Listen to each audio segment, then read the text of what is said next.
Satu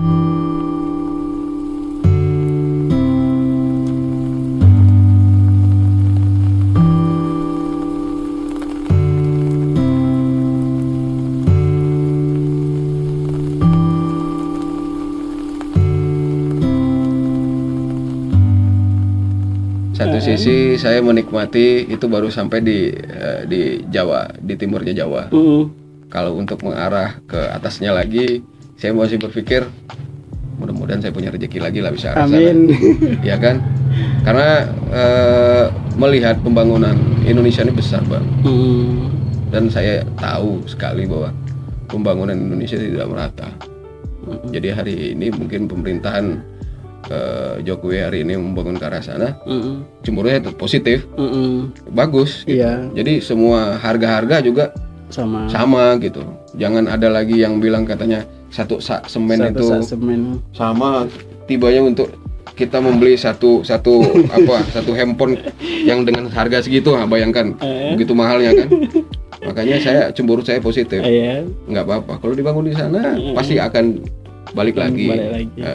Mungkin bermula dari timur, nanti ke tengah lagi, nanti dia ke barat lagi kan gitu. Jadi kita mulai dari kita untuk membangun lagi. Iya. Ya di sini kami tetap Bang membangun karakter kami gitu. Jangan sampai hilang. Iya, misalnya jalan dari sini misalnya kan sampai ke Sumbar. Sampai kalau daerah sini sampai ke ujung sana. Itu infrastruktur khususnya jalan itu untuk masuk sampai ke daerah seperti ini. Itu sudah menurut saya udah 60-an lah, 60-an persen itu udah bagus, kecuali nanti kita pergi ke tempat sana itu mungkin beda ceritanya lagi gitu. Iya. Gitu. Di sini ada beberapa kendala kalau untuk mau diteruskan. Tapi kawan-kawan saya yang dari pekerjaan umum itu dia bilang, nanti di kampungmu itu ada rencana pembangunan jalan tol, dia bilang. Jalan tol ya? Ya, jadi mereka sudah survei jalan. Itu yang nanti tembusnya langsung ke Sumbar. Jadi dia bilang selesaikan dulu proyek tol yang di Dumai ini. Nanti baru tol yang ada di Kampar ini tembus ke Sumbar. Itu informasi yang saya dapat. Ya setahun yang lalu lah saya dapat itu. Jadi waktu saya pulang dari Jakarta lihat keluarga di sini, saya cerita, dia nyampaikan itu. Saya bilang ya syukur alhamdulillah. Berarti kalau kita sudah tahu ini bakalan jadi satu, misalnya budaya apa segala macam di sini bakalan jadi satu potensi menarik untuk masyarakat kita. Dengan adanya pembangunan ini kita udah mulai mengantisipasi dari sekarang. Betul, Bang. Sehingga pas begitu pembangunannya udah clear, kita punya barang udah jadi. Gitu. Ini udah bisa dikatakan udah bisa dinikmati gitu. Udah bisa dinikmati. Itu sama halnya kayak kita di Papua. Kebetulan saya juga baru 2 minggu yang lalu pulang dari Jakarta. Jadi diskusi sama teman-teman kayak gitu juga.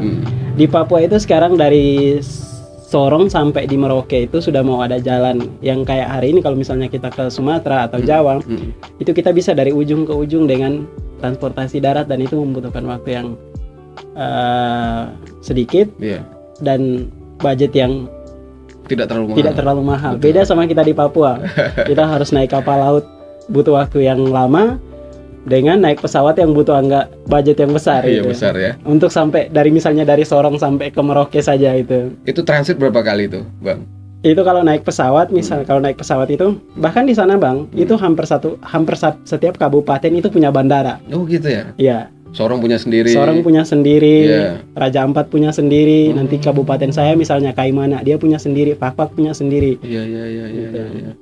Itu pakai apa namanya? Pakai spek itu ya. Yang isinya berapa orang itu, Bang ya?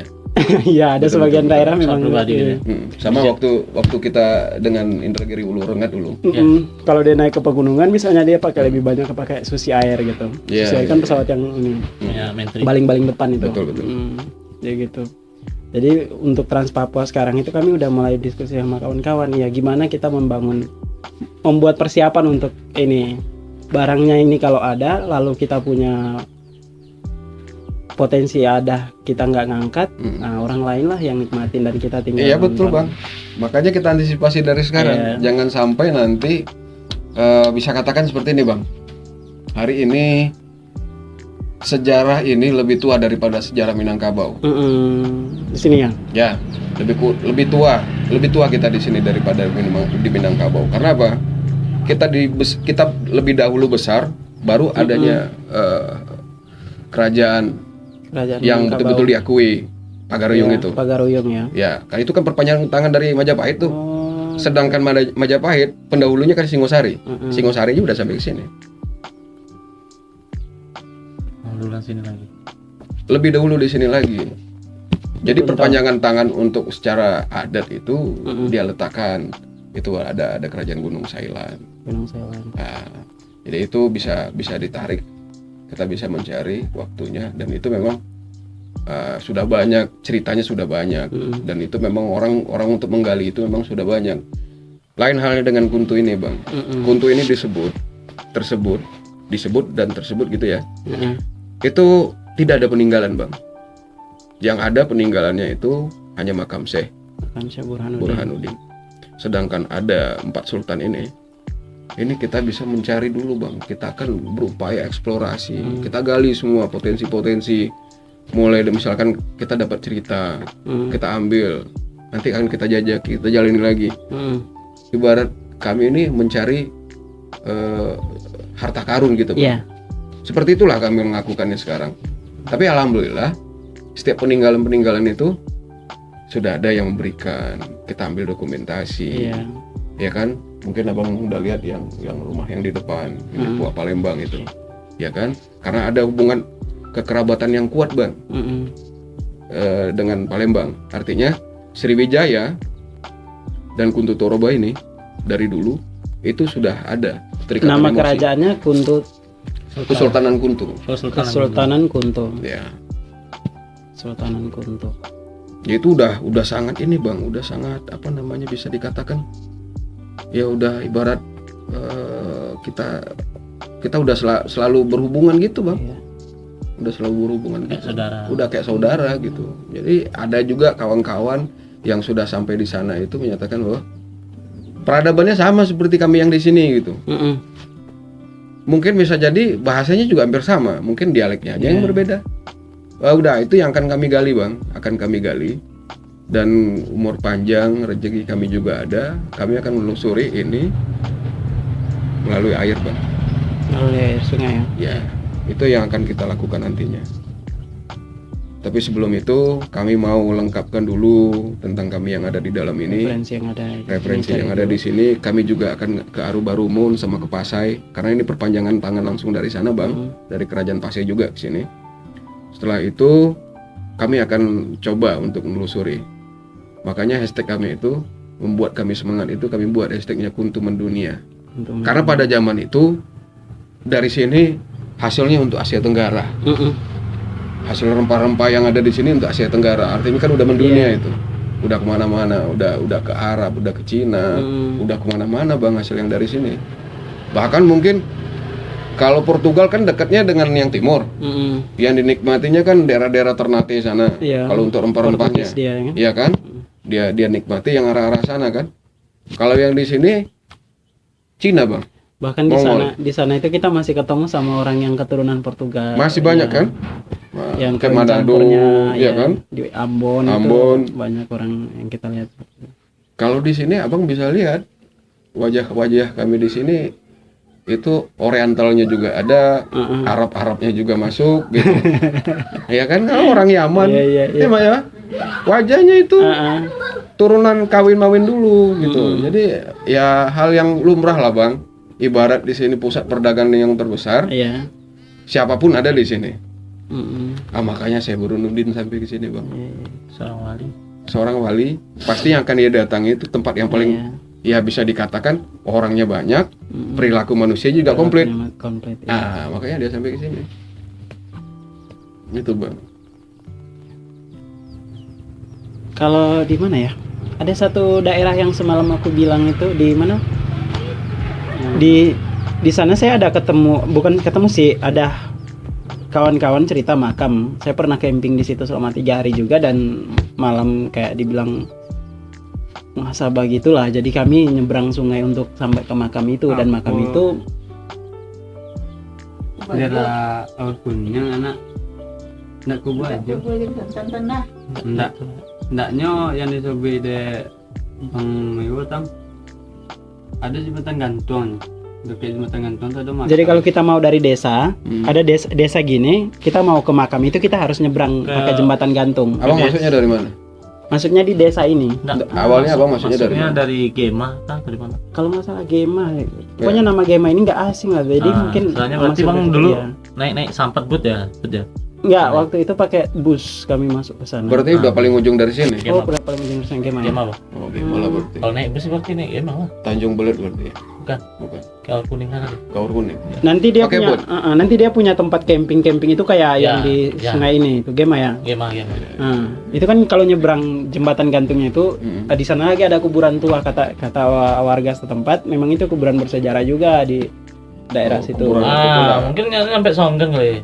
Nah, Songgan dia ada Di situ kan ada kata orang tuh ada kuburan Datuk apa bang? Darah putih sama rambut hijau.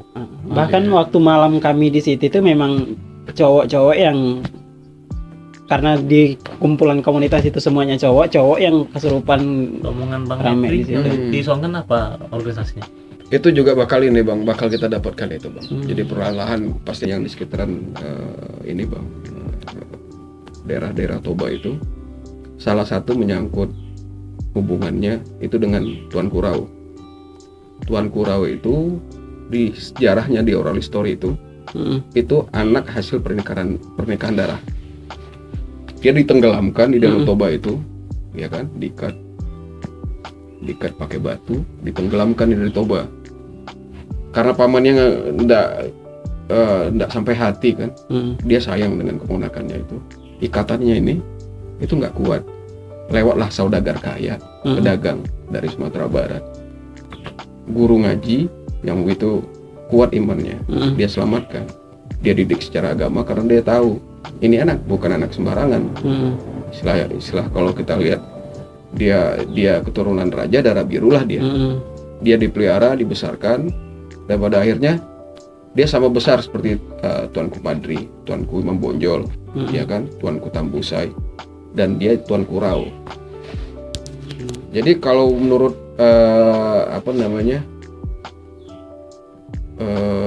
di suatu kerajaan itu pasti ada tukang nujum ya. Tukang nujum. Jadi dia bilang, tenggelamkan ini. Kalau tidak dibunuh, dia besar, dia akan menghancurkan negeri ini. Dan pada akhirnya memang Tuan Kurau yang menghancurkan itu, negeri yang ada di sana itu. Dulunya Islam bang, di sana itu masuk misionaris, ya jadinya seperti itu. Balik lagi, abang nanti bisa cari tahu tentang sejarah Tuan Kurau itu. Dan itu berhubungan betul dengan yang ada di sini. Karena daerah Rau, daerah Panti di sini dekat, masuk dia ke Sumatera Barat, udah masuk bagian ke sini, udah sampai ke Kuntul lagi, udah masuk ke Kuansing. Ini kan punya kerajaan-kerajaan kecil dulu bang. Semuanya juga punya kerajaan-kerajaan kecil, sama seperti yang abang tahu lah mungkin. Tapi Rau itu sendiri, itu berdekatan dia dengan Barumun. Abang bisa nanti cari tahu tentang Barumun dalam perjalanan kerajaan Barumun atau Kesultanan Barumun itu. Bisa dia sampai ke sini karena dia tahu bahwa, kembali lagi saya sampaikan bahwa Kuntu ini memang adalah penghasil rempah-rempah terbesar. Disinilah tempatnya. 2 Darmasraya 1, Kuntu 1. Itu penghasil rempah-rempah terbesar. Luar biasa bang, diperbutkan, saking diperbutkan saja. Yang dari Singosari itu dia nggak ngelirik ke timur loh bang, dia lebih ngelirik ke sini. Karena apa? Cina sudah masuk di sini. Itu begitu kuatnya bang, perebutan. Jadi kalau saya berpikir, saya menalar melihat dinamika pada masa itu, karena tidak sanggup untuk mendapatkan ini, dia di bumi hanguskannya ini. Jadi ada peninggalan sama sekali itu terkubur. Begitulah. Karena dia tidak sanggup lagi kan, dia bumi hanguskan, habis kan. Nah, kan udah ada konflik di dalam. Singosari masuk, nanti masuk lagi yang dari Cina, diadu lagi. Ya luar biasa bang, kompleks bang. Kalau saya lihat memang geopolitik luar biasa memang untuk memperebutkan Kuntu ini. Pada akhirnya dihabiskan. Makanya ya kami menggali lagi. Pelan-pelan masuk, dengar, cari, tetap telusuri bang, semuanya kita telusuri. Tapi kalau sama orang tua-tua sini yang nenek mama itu terbuka ya dia untuk ya bagi yang tahu tentang sejarah, iya. Kami tetap misalkan ketemu sama Nofri dapat cerita tentang cerita Datuk Sri Rahmato misalkan. Nah, Nofri menginformasikan ke kami bahwasanya Datuk Sri Rahmato ini peninggalannya, rumah-rumah ini peninggalannya. Nah, dia tetap sampaikan dan itu kami dokumentasikan bang, peninggalannya juga, cerita warrior story-nya juga gitu. Tetap kami gali bang, dan pada akhirnya nanti suatu masa nanti mungkin hasil kerja kami ini apabila memang rezeki kami ada, kami akan buat pegelaran bang. Nah, dan itu kita buat upaya seperti festival adat lah bang. Kami akan kembali bangkit. Dari kami kembali bangkit, semua masyarakat tahu. Bagi yang punya tentang cerita itu dia akan sampaikan lagi.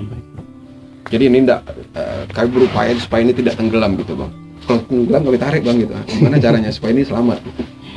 Kami nggak mau kalau ini tenggelam begitu saja, punah begitu saja. Kami nggak mau. Jadi permainan anak-anak juga kalau masa-masa dahulunya seperti apa, itu rencananya mau bangkitkan lagi bang. Naikkan lagi. Anak-anak luar biasa di sini banyak, ya kan? Kita juga punya kawan-kawan yang pencinta seni, ya kan? Seni teater banyak. Jadi kalau untuk membentuknya itu kan tinggal memanagenya saja bang, tinggal mengembalikan sama seperti waktu-waktu zaman kami dulu pernah dapat gitu.